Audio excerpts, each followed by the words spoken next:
僕は自分の手で自分のご飯食べる。その通りですね。ご飯が進むくん。美味しいやつ。はい、皆さんこんばんは、こんにちは、おはようございます。ありがとうございます。 D ラボ模型研究所所長のウリー大で。ですす。はい、僕は自分の手でご飯を作る、食べる、食べる。作って食べるんですね。普段。作らない、買いに行く。はい。はい、キラくんは未来を選ぶって言ってました。そうですか。はい、選べませんよ、未来とか。そうなんですか。周りのこともありますから。ラクス城自分とか一人で未来を選ぶことはできませんから。ラクスさんのこととか関係のある人全員関係あるのか。アスランとかはい。カガリとか周りのみ自んなを分だけで自分未来決める人はちょっと横柄ですね。そうですね。はい。周りのことも考えていこ周りの意見を決う。めながら、周りのことを考えるからうん元気があれば何でもできる。現金ですかキャッシュですか。現金です。両方キャッシュです。そうねどっちもだ、カードじゃないわ。はい。はい、ということでマイティストライクフリーダムガンダム発売当日に買ってきたんですけれども、2024年の5月25日ですね。はい、買ってまいりまして、サイド F とガンダムベースで買ってまいりました。で、結構皆さん作ってる動画見ていらっしゃると思うんですけれども、もう簡単にチャット中身こんな感じですね。はい、構成こんな感じになってます。で、これが噂のクラウドディフェンダー部分ですね。羽ですよ、羽。フェムテク倉庫じゃなくて噂のフェムテク倉庫じゃない、クラウドドッキングする方ですね。で、このピンクのシールっていうのがドッキングする方のと羽のキラキラ部分ね。私がこれちょっと短いんじゃないかってね、この羽言ってたところがどうなったのか。たい焼きさんの動画見てらっしゃる方はもう分かってると思うんですけども、約も1センチぐらい伸びてます。う伸びてましたね。すごくバランスがよく伸びてるということで、早速作ってちょっと検証見てみようと思いますね。これが説明書。やつも見に行った当初のやつから、次の月に見に行ったらもうこの製品版に変わってたみたいで、動画をちょっと見直したんですよ。はい、自分のYouTube に出してない動画ですね。だからしょっぱな見に行ったやつはやっぱり短かったんですよ。胴体もちょっと後ろにずれてましたし、はい、多分内部フレームが多分キットのじゃなくて 3D プリンターが何かで作られたやつだと思うんですけど、グレーというかなんか積層もありましたし、はい、でもう次の月、何月だったかな忘れたけど、見に行った時はもう多分キット版になってて、ほぼほぼ似たような感じだったので、木版とキット版がもう1ヶ月かからないうちに入れ替えられてたっていうことですね。ガンダムベース福岡さん、そしてガンダムサイド F さんからね。ということでね、その木工を見た人多分少ないと思うんですよ。そうですよね。しょっぱなの何日かだけだったと思うんですよ。はい。貴重な映像ね。撮ってますね、大輝は。素晴らしい。見たい方はオフ会で。オフ会なんですね。今更 YouTube に出してもね。そうね。ショートとかも出してなかったんでしたっけ？ぜひオフ会来た時に。はい。では早速作っていきたいと思います。作ってる風景は例によりライブの方で作ってますので、そちらも同時に見ていただければと思います。それでは完成まで。アーカイブは残ってるんですね。はい。アーカイブ残ってますので完成までスキップします。はい、完成しました。はい。もう YouTube 上で何回も皆さん見てると思う。そうなんですよ。設定とちょっと違うとこ。はい。違うとこというか強調されすぎてるとこありますよね。この襟こんな大きくないですよね。設定が。そうですね。設定がというか、アニメ劇場版というかね。この胸の部分がすごく何か強調されてる、下から見た時にかっこよく見えるように作られてるんではないかなと見上げてちょっと思ってます。はい。で、もう一つ実体験がこのね、はい、普通の見た目がいらないんじゃないかっていう方多いんですけど、1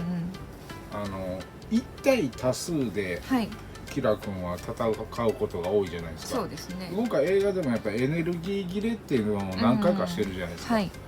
なんでやっぱりビームサーベルもエネルギー使うと思うんで、そうですね。そのエネルギー切れになった時、もしくは今回みたいな、ビーム兵器が効きにくい相手、フェムテック装甲のフェムテック装甲で散らされるビーム兵器が散らされる相手には有効なんじゃないかと、そしてなぜこれをね装備してるのかって不思議なのが、まあ、シード MSV で出た、ローギュールさん、ジャンク屋ですね、が作ったんであろうなってなんとなく分かるわけですよ。っていうのがローギュールさんが、そのシードアストレイ、レッドフレームの話の中で、廃棄されたコロニーの中で日本刀を売ってるおじいさんがいて、そこで、作り方を教えてもらってモビルスーツ用のを作ったんですよ。ジンに日本刀持ってるのあったんですよ。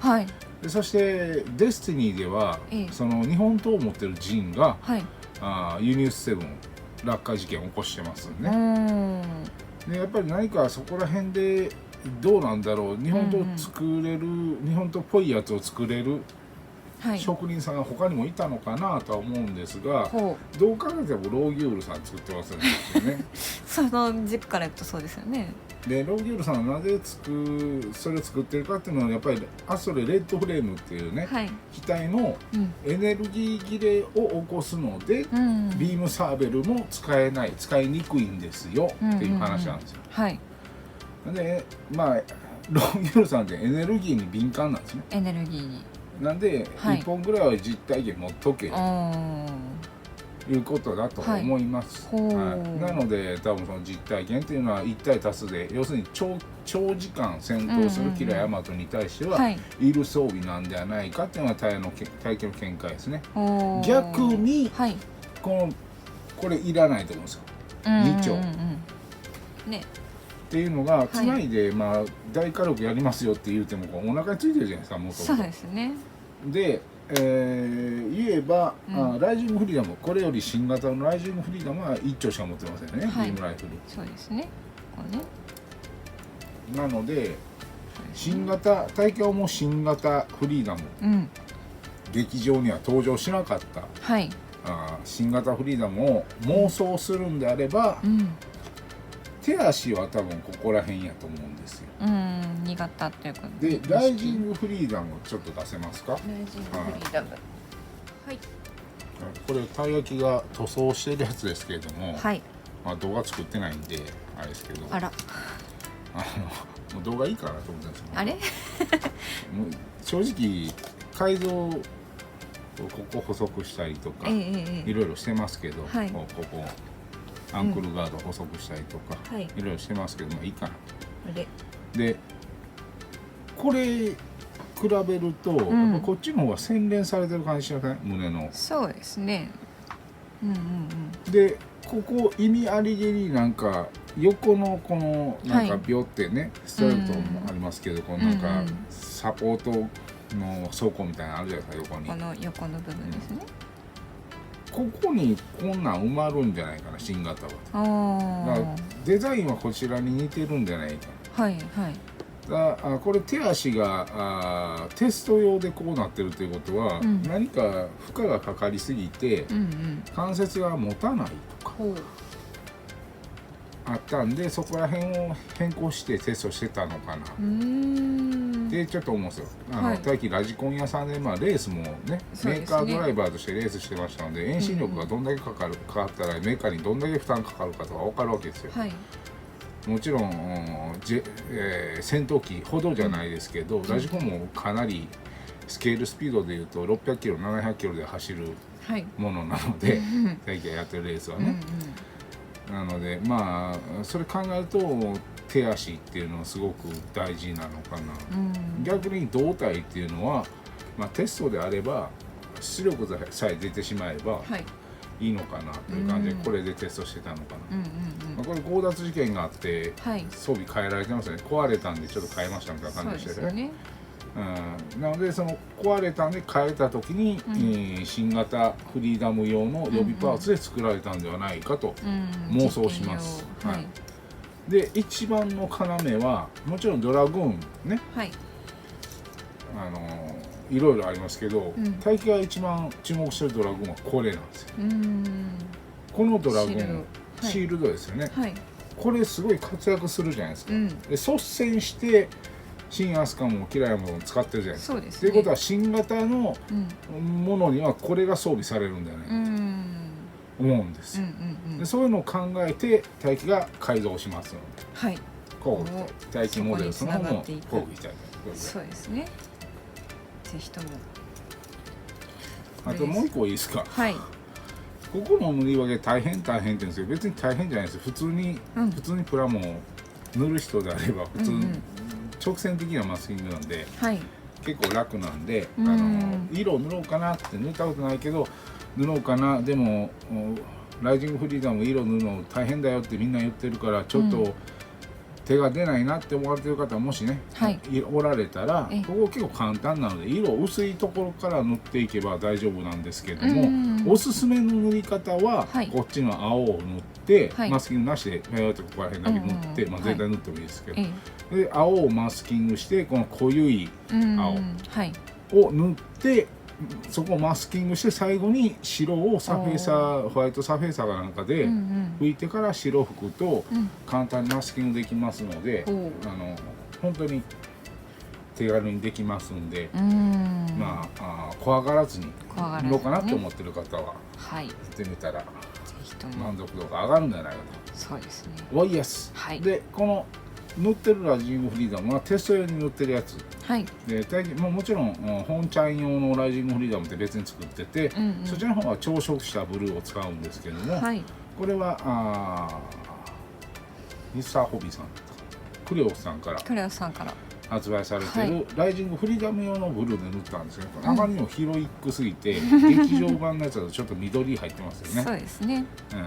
緑がちょっと少ないような気がしたんで、青いライジングフリーダムが好きな方はぜひクレオさんのから使って、気に入らない劇場版と同じ色にしたいなとか、もしくは劇場版の入場特典であったこんな感じのやつ、こんな感じのカラーリングしたいなという方は頑張って朝食してね、説明書通りにやるとこれになるんでねそうですね、ご自身で朝食をね説明書通りにするとこれになるんで、そこら辺も色チャレンジしようかなって思う方はイメージが劇場版の方であれば、少しね楽しみそこら辺もそして体験塗った時にね、またお見せできると思いますんで、そうですね、もし困ったらコメントでいただければだいたいこんぐらいで混ぜましたっていうの言えますんでね。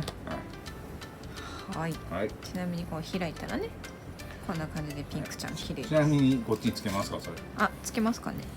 一軸でしたっけ。二軸。背中のパーツをくれれば。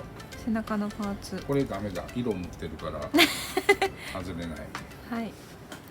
もう背中のパーツね。こちらからもらってくればつきますんで、これもやってる人いっぱいいますけどね。エンゲージ。パーン。本来であればね、パンパン。説明書にはこのライジングフリーダムに取り付けるようにプラウドディフェンダー開発中だったって書いてあるので、実際はこれになる予定だったってことですよね。多分でも手足こっちですよ。手足というかこんな感じが、テストをしたかった、キラ君がテストしたかったパターンなんでしょうね。おしゃれさんですよね。おしゃれさん。キラ君がおしゃれさんなんですか。でしょうね。ストライクフリーダム、もしくはフリーダムっていうのはザフトが勝手にカラーリングしてますので。そうなんですね。キラ君のパイロットスーツもそのライジングフリーダムの緑がかったを、そうですね、合わせてありますね。コーディネーターなんでコーディネートしました。最高のコーディネートをしてみました。お後がよろしいようで。それではこの動画が面白いと思っていただけましたらグッドボタン、ピースサイン、チャンネル登録、ベルマークもよろしくお願いします。集めてね。さようなら。